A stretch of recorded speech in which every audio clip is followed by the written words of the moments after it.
സ്വർണത്തിന്റെ വില ഇത്തരത്തിൽ കുതിച്ചുയരാനുള്ള കാരണങ്ങൾ കുറച്ചുകൂടി വിശദമായി താഴെ നൽകുന്നു.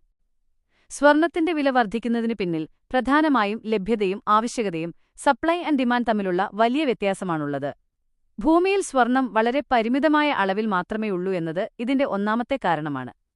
മറ്റ് പല ലോഹങ്ങളും ധാതുക്കളും ഖനനം ചെയ്തെടുക്കുന്നതുപോലെ അത്ര എളുപ്പത്തിൽ പുതിയ സ്വർണശേഖരം കണ്ടെത്താൻ സാധിക്കില്ല. എന്നാൽ മറ്റ് സാധനങ്ങളുടെ, ഉദാഹരണത്തിന് അരിയോ പച്ചക്കറിയോ തുണിയോ ആകട്ടെ, ഉൽപ്പാദനം ആവശ്യം വരുന്നതിനനുസരിച്ച് വർദ്ധിപ്പിക്കാൻ മനുഷ്യന് സാധിക്കും.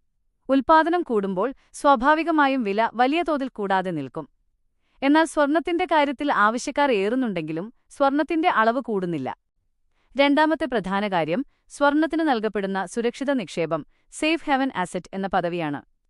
ലോകത്ത് എവിടെയെങ്കിലും യുദ്ധങ്ങളോ, ഉദാഹരണത്തിന് റഷ്യ ഉക്രൈൻ അല്ലെങ്കിൽ മിഡിൽ ഈസ്റ്റ് സംഘർഷങ്ങൾ, സാമ്പത്തിക മാന്ദ്യമോ ഉണ്ടാകുമ്പോൾ സാധാരണ പണത്തിന്റെ കറൻസി മൂല്യം ഇടിഞ്ഞേക്കാം. ഇത്തരം സാഹചര്യങ്ങളിൽ വലിയ നിക്ഷേപകരും രാജ്യങ്ങളിലെ സെൻട്രൽ ബാങ്കുകളും തങ്ങളുടെ സമ്പാദ്യം സുരക്ഷിതമാക്കാൻ സ്വർണം വാരിക്കൂട്ടുന്നു.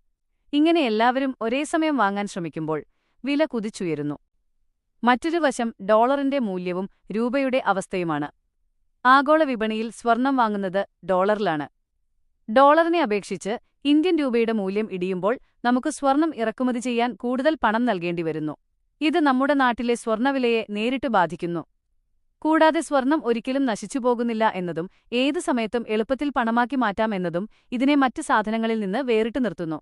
ചുരുക്കത്തിൽ, ലോകം സാമ്പത്തികമായി അസ്ഥിരമാകുമ്പോഴെല്ലാം ആളുകൾ സ്വർണത്തെ അഭയം പ്രാപിക്കുന്നതുകൊണ്ടാണ് ഇതിന് ഇത്രയും മൂല്യം ലഭിക്കുന്നത്.